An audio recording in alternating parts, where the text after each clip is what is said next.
ಇತಿಹಾಸ ಅಂದಕ್ಷಣ ನಮಗೆ ನೆನಪಾಗುವುದು ರಕ್ತಸಿದ್ಧ ಯುದ್ಧಗಳು, ಕತ್ತಿಯ ಗುರಾಣೆಗಳ ಮತ್ತು ಸಾಮ್ರಾಜ್ಯದ ಪತನ.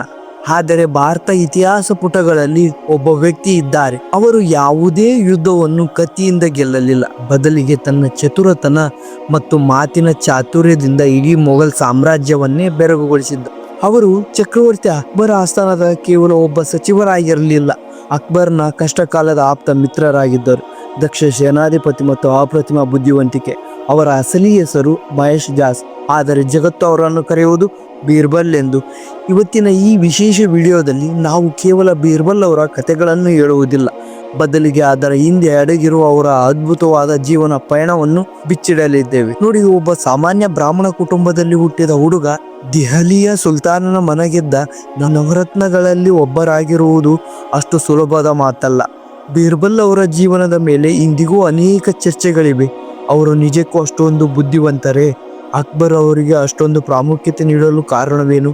ಮತ್ತು ಎಲ್ಲದಕ್ಕಿಂತ ಮುಖ್ಯವಾಗಿ, ಅಕ್ಬರ್ನಂತಹ ಕಟ್ಟುನಿಟ್ಟಿನ ಚಕ್ರವರ್ತಿಯ ಮುಂದೆ ತಮಾಷಾ ಮಾಡುತ್ತಲೇ ಆಡಳಿತದ ಸೂಕ್ಷ್ಮತೆಯನ್ನು ತಿಳಿಸುವುದು, ಆ ಶಕ್ತಿ ಅವರಿಗೆ ಎಲ್ಲಿಂದ ಬಂತು? ಅಷ್ಟೇ ಅಲ್ಲ, 500 ವರ್ಷಗಳು ಕಳೆದರೂ ಇಂದಿಗೂ ಕೂಡ ನಾವು ಸೋತಾಗ ಅಥವಾ ಕಷ್ಟಕ್ಕೆ ಸಿಲುಕಿದಾಗ ಬೀರ್ಬಲ್ ಅವರ ಉಪಾಯವನ್ನು ನೆನಪಿಸಿಕೊಳ್ಳುತ್ತೇವೆ. ಯಾಕೆ ಗೊತ್ತಾ? ಏಕೆಂದರೆ ಬೀರ್ಬಲ್ ಎಂದರೆ ಕೇವಲ ಒಬ್ಬ ವ್ಯಕ್ತಿಯಲ್ಲ, ಅದೊಂದು ಬುದ್ಧಿವಂತಿಕೆಯ ಸಂಕೇತ.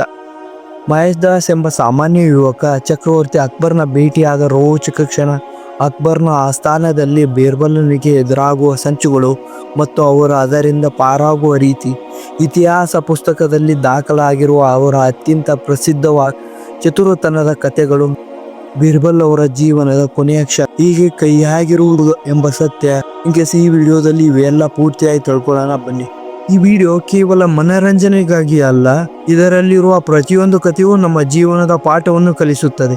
ಹಾಗಾಗಿ ವಿಡಿಯೋನ ಸ್ಕ್ರಿಪ್ಟ್ ಮಾಡದೆ ಕೊನೆಯವರೆಗೂ ನೋಡಿ. ನೀವು ಬೀರ್ಬಲ್ ಅವರ ಕಥೆಗಳನ್ನು ಬಾಲ್ಯದಿಂದಲೇ ಕೇಳಿದ್ದೀರಿ? ಕಾಮೆಂಟ್ ಬಾಕ್ಸ್ನಲ್ಲಿ ತಿಳಿಸಿ. ಬನ್ನಿ, ಇತಿಹಾಸದ ಈ ಸುವರ್ಣ ಪುಟಗಳನ್ನು ತಿರುವಿ ಹಾಕೋಣ. ಅದಕ್ಕಿಂತ ಮುಂಚೆ ಈ ಚಾನಲ್ನ ಇನ್ನೂ ಯಾರು ಸಬ್ಸ್ಕ್ರೈಬ್ ಮಾಡಿರೋ ಪ್ಲೀಸ್ ಸಬ್ಸ್ಕ್ರೈಬ್ ಮಾಡಿ. ಬೀರ್ಬಲ್ಲರ ಈ ಮಹಾನ್ ಪಯಣ ಶುರುವಾಗುವುದು ಕ್ರಿಸ್ತಶಕ 1528ರ ಮಧ್ಯಪ್ರದೇಶದ ಸಿಂಧಿ ಜಿಲ್ಲೆಯ ಗೋಗ್ರಾ ಎಂಬ ಹಳ್ಳಿಯಲ್ಲಿ. ಒಂದು ಸಾಧಾರಣ ಬ್ರಾಹ್ಮಣ ಕುಟುಂಬದಲ್ಲಿ ಜನಿಸಿದ ಈ ಮಗುವಿಗೆ ಪೋಷಕರು ಇಟ್ಟ ಹೆಸರೇ ಮಹೇಶ್ ದಾಸ್.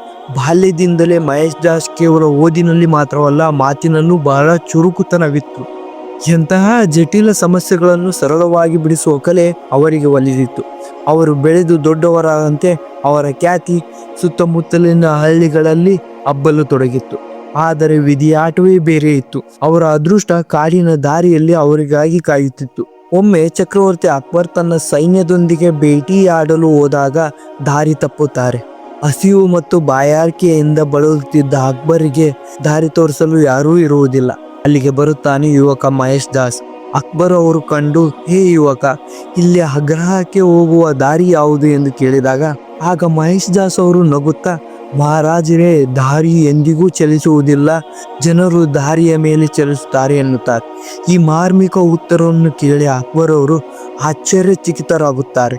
ಆ ಯುವಕನ ಮಾತಿನ ಚಾತುರ್ಯಕ್ಕೆ ಮರಳಾದ ಅಕ್ಬರ್ ಅವರು ತನ್ನ ಕೈಯಲ್ಲಿದ್ದ ರಾಜಮುದ್ರೆಯ ಉಂಗುರವನ್ನು ನೀಡಿ, ನಿನಗೆ ಎಂದಾದರೂ ಸಹಾಯ ಬೇಕಿದ್ದರೆ ಇದನ್ನು ತೆಗೆದುಕೊಂಡು ಆಗ್ರಾಕ್ಕೆ ಬಾ, ನಾನು ನಿನ್ನನ್ನು ನೆನಪಿಟ್ಟುಕೊಳ್ಳುತ್ತೇನೆ ಎಂದು ಹೇಳಿ ಹೋಗುತ್ತಾರೆ.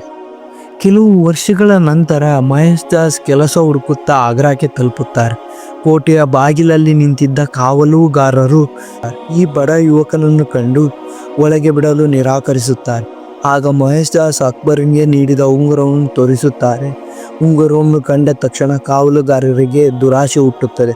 ಅವರು ಒಂದು ಷರತ್ತನ್ನು ಹಾಕುತ್ತಾರೆ, ನಿನಗೆ ಮಹಾರಾಜರಿಂದ ಸಿಗುವ ಬಹುಮಾನದಲ್ಲಿ ನಮಗೆ ಅರ್ಧರ್ಧ ಭಾಗವನ್ನು ನಮಗೆ ಕೊಡುವುದಾಗಿ ಒಪ್ಪಿದರೆ ಮಾತ್ರ ನಿನ್ನನ್ನು ಒಳಗೆ ಬಿಡುತ್ತಾನೆ. ಮಹೇಶ್ ದಾಸ್ ಅವರು ಸ್ವಲ್ಪ ಹೊತ್ತು ಯೋಚಿಸಿ, ಸರಿ, ನನಗೆ ಸಿಗುವ ಪ್ರತಿಫಲದಲ್ಲಿ ಪೂರಾ ನಿಮಗೆ ಕೊಡುತ್ತೇನೆ ಎಂದು ಒಪ್ಪುತ್ತಾರೆ ಎಂದು ಮಾತು ಕೊಟ್ಟು ಅರಮನೆಯ ದರ್ಬಾರಿಗೆ ಪ್ರವೇಶಿಸು. ಮಹೇಶ್ ದಾಸ್ ತನ್ನ ಮುಂದೆ ಬಂದಾಗ ಅಕ್ಬರ್ ಅವರು ಅವರನ್ನು ಗುರುತಿಸಿ ಸಂತೋಷ ಪಡುತ್ತಾರೆ.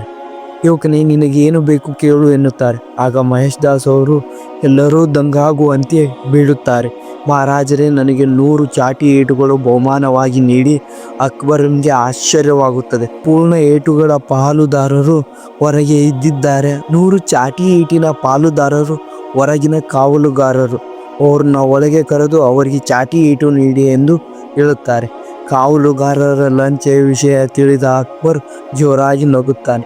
ಕಾವಲುಗಾರರಿಗೆ ಶಿಕ್ಷಿಸುತ್ತಾನೆ ಮತ್ತು ಮಹೇಶ್ ದಾಸ್ ಅವರನ್ನು ಅಪ್ರತಿಮ ಬುದ್ಧಿವಂತಿಕೆಯ ಕಂಡ ಅಕ್ಬರ್ ಅವರಿಗೆ ಬೀರ್ಬಲ್ ಎಂಬ ಬಿರುದನ್ನು ನೀಡುತ್ತಾರೆ. ಇದರ ಅರ್ಥ ವೀರ ಮನಸ್ಸಿನವ ಎಂದು. ಆಸ್ಥಾನದ ಪ್ರಮುಖ ಸಚಿವರಾಗಿ ನೇಮಿಸಿಕೊಳ್ಳುತ್ತಾರೆ. ನಾವೆಲ್ಲರೂ ಬೀರ್ಬಲ್ ಅವರನ್ನು ಕೇವಲ ತಮಾಷೆ ಕಥೆಗಳಲ್ಲಿ ಕೇಳಿದ್ದೇವೆ, ಆದರೆ ಇತಿಹಾಸದ ದಾಖಲೆಗಳ ಪ್ರಕಾರ ಬೀರ್ಬಲ್ಲರ ಅಕ್ಬರ್ನ ಸಾಮ್ರಾಜ್ಯದ ಅತಿದೊಡ್ಡ ಆಧಾರ ಸ್ತಂಭಗಳಲ್ಲಿ ಒಬ್ಬರಾಗಿದ್ದರು. ಅಕ್ಬರ್ನ ಆಸ್ಥಾನದಲ್ಲಿದ್ದ ನವರತ್ನಗಳು ಅಂದರೆ 9 ಮಂದಿ ಮಾನಾಶ್ರಿತ ಪ್ರತಿಭಾವಂತರು. ಅದರಲ್ಲಿ ತಾನೇಶ್ ಸೇನ ಸಂಗೀತಕ್ಕೆ, ಅಬ್ದುಲ್ ಫಜಲ್ ಬರಹಕ್ಕೆ ಹೆಸರುವಾಸಿಯಾಗಿದ್ದರೆ, ಬೀರ್ಬಲ್ ಅವರು ತನ್ನ ವಾಕ್ ಚಾತುರ್ಯಕ್ಕೆ, ಜಾಣ್ಮೆಗೆ ಹೆಸರಾಗಿದ್ದರು. ಬೀರ್ಬಲ್ ಅವರು ಕೇವಲ ಚಕ್ರವರ್ತಿಯನ್ನು ನಗಿಸುತ್ತಿರಲಿಲ್ಲ, ಬದಲಾಗಿ ಯುದ್ಧದ ಸಮಯದಲ್ಲಿ ಸಲಹೆಯನ್ನು ನೀಡುತ್ತಿದ್ದರು, ತೆರಿಗೆ ವ್ಯವಸ್ಥೆಯನ್ನು ನೋಡಿಕೊಳ್ಳುತ್ತಿದ್ದರು ಮತ್ತು ಅಕ್ಬರ್ನ ಕಾರ್ಯದರ್ಶಿಯಾಗಿಯೂ ಕೆಲಸ ಮಾಡುತ್ತಿದ್ದರು. ಬೀರ್ಬಲ್ ಒಬ್ಬ ಅದ್ಭುತ ಕವಿಯಾಗಿದ್ದರು ಎಂದು ಎಷ್ಟು ಜನಕ್ಕೆ ಗೊತ್ತು? ಅವರು ಬ್ರಹ್ಮ ಎಂಬ ಹೆಸರಿನಲ್ಲಿ ಕವಿತೆಗಳನ್ನು ಬರೆಯುತ್ತಿದ್ದರು. ಅವರ ಕಾವ್ಯಗಳು ಎಂದಿಗೂ ರಾಜಸ್ಥಾನದ ಭರತ್ಪುರ ಮ್ಯೂಸಿಯಂನಲ್ಲಿ ಸಂರಕ್ಷಿಸಲಾಗಿವೆ. ಅಕ್ಬರ್ ಅವರಿಗೆ ಸಾಹಿತ್ಯದ ಮೇಲೆ ಬಹಳ ಪ್ರೀತಿ ಇತ್ತು. ಹಾಗಾಗಿ ಬೀರ್ಬಲ್ ಅವರ ಈ ಕಲಾತ್ಮಕ ಗುಣ ಅವರ ಸ್ನೇಹವನ್ನು ಇನ್ನಷ್ಟು ಗಟ್ಟಿಗೊಳಿಸಿತ್ತು.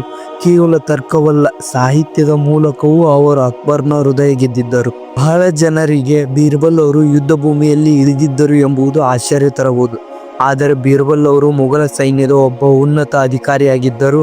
ಅವರು ಅಫ್ಘಾನಿಸ್ತಾನದ ಗಡಿ ಭಾಗದಲ್ಲಿ ನಡೆಯುತ್ತಿದ್ದ ಅನೇಕ ದಂಗೆಗಳನ್ನು ಸೈನ್ಯದ ನೇತೃತ್ವವನ್ನು ವಹಿಸುತ್ತಿದ್ದರು. ರಾಜತಾಂತ್ರಿಕ ಮಾತುಗಳಿಗೆ ವಿಫಲವಾದಾಗ ಅವರು ಶಸ್ತ್ರಾಸ್ತ್ರ ಹಿಡಿದು ಹೋರಾಡುವ ಧೈರ್ಯವನ್ನು ಹೊಂದಿದ್ದರು. ಅವರ ಈ ಬಹುಮುಖ ಪ್ರತಿಭೆಯೇ ಅವರನ್ನು ಅಕ್ಬರನಿಗೆ ಅನಿವಾರ್ಯವಾದ ವ್ಯಕ್ತಿಯನ್ನಾಗಿ ಮಾಡಿತ್ತು. ಈಗ ಬೀರ್ಬಲ್ ಮತ್ತು ಅಕ್ಬರ್ ಅವರ ಸ್ನೇಹದ ಅತ್ಯಂತ ಮಹತ್ವದ ಘಟ್ಟಕ್ಕೆ ಬರೋಣ. ಅಕ್ಬರ್ ಎಲ್ಲಾ ಧರ್ಮಗಳ ಸಾರವನ್ನು ಒಗ್ಗೂಡಿಸಿ ಈ ಇಲಾಹಿ ಎಂಬ ಹೊಸ ಪಂಥವನ್ನು ಆರಂಭಿಸಿದ್ದರು. ಆಗ ಅನೇಕ ಮುಸ್ಲಿಂ ಉಮರ್ಗಳೇ ಇದನ್ನು ವಿರೋಧಿಸಿದ್ದರು. ಆದರೆ ಅಕ್ಬರ್ ಮೇಲಿನ ಅಪಾರ ನಂಬಿಕೆ ಇಟ್ಟಿದ್ದ ಬೀರ್ಬಲ್ ಅವರು ಈ ಪಂಥವನ್ನು ಒಪ್ಪಿಕೊಂಡು ಏಕೈಕ ಹಿಂದೂ ಆಗಿದ್ದರು. ಇದು ಬೀರ್ಬಲ್ ಅವರ ಧಾರ್ಮಿಕ ಸಹಿಷ್ಣುತೆ ಮತ್ತು ಅಕ್ಬರ್ ಮೇಲಿರುವ ನಿಷ್ಠೆಯನ್ನು ತೋರಿಸುತ್ತದೆ. ಅಕ್ಬರ್ ಕೂಡ ಬೀರ್ಬಲ್ ಅವರನ್ನು ಎಷ್ಟು ಪ್ರೀತಿಸುತ್ತಿದ್ದರೆಂದರೆ ಅರಮನೆಯ ಆವರಣದಲ್ಲಿ ಬೀರ್ಬಲ್ಗಾಗಿ ಒಂದು ಸುಂದರವಾದ ಮಹಲನ್ನು ಕಟ್ಟಿದ್ದರು. ಇದು ಇಂದಿಗೂ ಫತೇಪುರ್ ಸಿಕ್ರಿಯಲ್ಲಿ ಅವರ ಸ್ನೇಹದ ಸಾಕ್ಷಿಯಾಗಿ ನಿಂತಿದೆ. ಈಗ ನಾವು ಬೀರ್ಬಲ್ ಅವರ ಜೀವನದ ಅತ್ಯಂತ ಕುತೂಹಲಕಾರಿ ಘಟನೆಗೆ ಬರೋಣ. ಬೀರ್ಬಲ್ ಅವರ ಕಥೆಗಳೇ ಕೇವಲ ಜೋಕ್ಗಳಲ್ಲ, ಅವುಗಳಿಗೆ ಜೀವನದ ದೊಡ್ಡ ದೊಡ್ಡ ಸಮಸ್ಯೆಗಳಿಗೆ ಸರಳವಾದ ಪರಿಹಾರವಿದೆ. ಅಕ್ಬರ್ ಚಕ್ರವರ್ತಿ ಆಗಾಗ ಬೀರ್ಬಲ್ ಅವರನ್ನು ಪರೀಕ್ಷಿಸಲು ಅಸಾಧ್ಯವಾದ ಪ್ರಶ್ನೆಗಳನ್ನು ಕೇಳುತ್ತಿದ್ದರು. ಆದರೆ ಬೀರ್ಬಲ್ ಅವರು ಮಾತ್ರ ಸೋಲನ್ನು ಒಪ್ಪುತ್ತಲೇ ಇರಲಿಲ್ಲ. ಬನ್ನಿ ಅಂತ 2 ರೋಚಕ ಕಥೆಗಳನ್ನು ವಿವರಿಸಿ. ಒಂದು ಸಂಜೆ ಅಕ್ಬರ್ ಮತ್ತು ಬೀರ್ಬಲ್ ಅವರು ಅರಮನೆಯ ತೋಟಗಳಲ್ಲಿ ವಿವರಿಸುತ್ತಿದ್ದರು.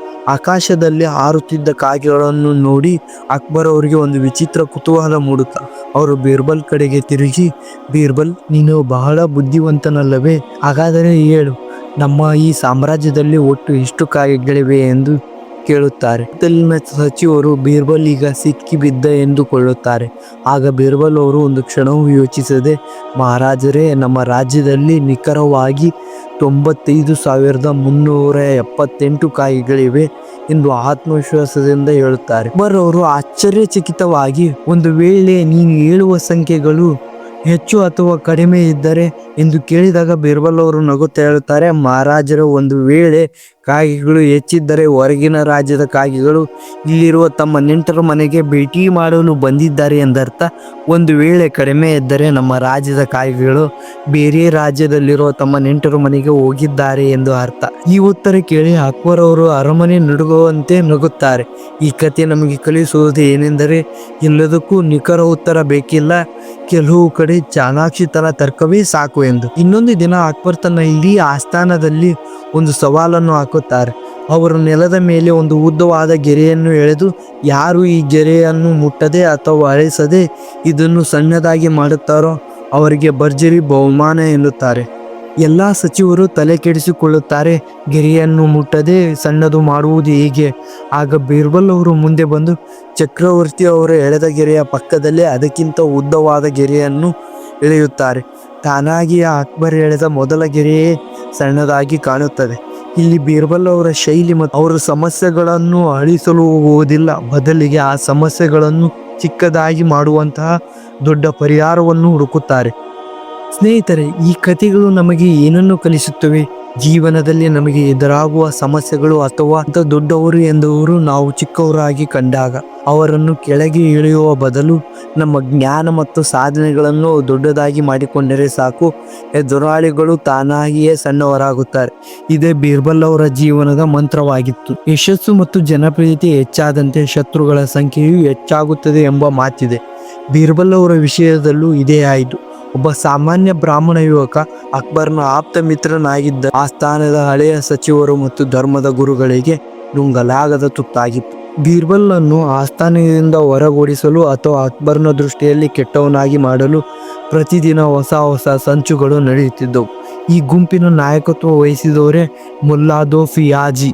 ಇವರು ಬೀರ್ಬಲ್ನ ಬುದ್ಧಿವಂತಿಕೆಯ ಸವಾಲು ಹಾಕಲು ಸದಾ ಕಾಯುತ್ತಿದ್ದರು. ಮುಲ್ಲಾ ಫಿಯಾಜ್ ಅಕ್ಬರ್ಗೆ ಒಬ್ಬ ಬುದ್ಧಿವಂತ ಸಲಹೆಗಾರರಾಗಿದ್ದರು. ಬೀರ್ಬಲ್ ಅವರ ಮೇಲೆ ಅಸೂಯೆ ಇತ್ತು. ಒಮ್ಮೆ ಆತ ಅಕ್ಬರ್ನ ಕಿವಿ ಊದಿ ಬೀರ್ಬಲ್ನನ್ನು ಸಿಕ್ಕಿ ಹಾಕಿಸಲು ಒಂದು ಅಸಾಧ್ಯವಾದ ಪ್ರಶ್ನೆಯನ್ನು ಕೇಳುತ್ತಾರೆ. ಆತ ದರ್ಬಾರ್ನಲ್ಲಿ ಎದ್ದು ನಿಂತು, ಬೀರ್ಬಲ್ ಅವರೇ, ನೀವು ಅತಿ ಬುದ್ಧಿವಂತರೆಂದು ಎಲ್ಲರೂ ಹೇಳುತ್ತಾರೆ. ಹಾಗಾದರೆ ನನ್ನ ಒಂದು ಪ್ರಶ್ನೆಗೆ ಉತ್ತರಿಸಿ. ಈ ಭೂಮಿ ಮೇಲಿನ ಕೇಂದ್ರ ಬಿಂದು ಯಾವುದು ಎಂದು ಕೇಳುತ್ತಾರೆ. ಕಲ್ಲಿನಲ್ಲಿರುವವರೆಲ್ಲ ನಗುತ್ತಾರೆ, ಏಕೆಂದರೆ ಆಗಿನ ಕಾಲದಲ್ಲಿ ಭೂಮಿಯ ಕೇಂದ್ರವನ್ನು ಅಳೆಯುವುದು ಅಸಾಧ್ಯವಾಗಿತ್ತು. ಆದರೆ ಬೀರ್ಬಲ್ ಅವರು ಕಿಂಚಿತ್ತೂ ಎದೆಗುಂದಲಿಲ್ಲ. ತನ್ನ ಕೈಯಲ್ಲಿದ್ದ ಕೋಲನ್ನು ದರ್ಬಾರಿನಲ್ಲಿ ಒಂದು ಜಾಗದಲ್ಲಿ ಉಕ್ಕಿ ನಿಂತು ಹೇಳುತ್ತಾರೆ, ಇದೇ ನೋಡಿ ಭೂಮಿಯ ಕೇಂದ್ರ ಬಿಂದು. ಒಂದು ವೇಳೆ ನಿಮಗೆ ಸಂಶಯವಿದ್ದರೆ ಇಡೀ ಭೂಮಿಯನ್ನು ಅಳೆದು ನೋಡಿ, ಸ್ವಲ್ಪ ವ್ಯತ್ಯಾಸವಾದರೂ ನಾನು ಒಪ್ಪಿಕೊಳ್ಳುತ್ತೇನೆ. ಬೀರ್ಬಲ್ ಅವರ ಈ ಉತ್ತರಕ್ಕೆ ಮುಲ್ಲಾ ಫಿಯಾಜ್ ನೀರೆರಚಿದಂತೆ ಆಯಿತು. ಅಹಸ್ಯ ಮಾಡಲು ಯಾರಿಂದಲೂ ಸಾಧ್ಯವಿಲ್ಲ ಎಂದು ತಿಳಿದಿದ್ದ ಬೀರ್ಬಲ್ ತನ್ನ ಮೇಲೆ ಎಸೆದ ಕಲ್ಲನ್ನು ಮೆಟ್ಟಿಲಾಗಿ ಮಾಡಿಕೊಂಡರು. ಒಮ್ಮೆ ಬೀರ್ಬಲ್ ಅವರ ವಿರೋಧಿಗಳು ಅರಮನೆಯ ಕ್ಷೌರಿಕನಿಗೆ ಲಂಚ ನೀಡಿ ಅಕ್ಬರ್ನ ಮನವೊಲಿಸಲು ಹೇಳುತ್ತಾರೆ. ಕ್ಷೌರಿಕ ಅಕ್ಬರನಿಗೆ, ಮಹಾರಾಜರೇ, ನಿಮ್ಮ ಪೂರ್ವಜರು ನನ್ನ ಕನಸಿನಲ್ಲಿ ಬಂದಿದ್ದರು. ಸ್ವರ್ಗದಲ್ಲಿ ಹೇಗಿದ್ದಾರೆ ಎಂದು ತಿಳಿಯಲು ಯಾರನ್ನಾದರೂ ಸ್ವರ್ಗಕ್ಕೆ ಕಳಿಸಬೇಕು ಎಂದು ಹೇಳಿದರು.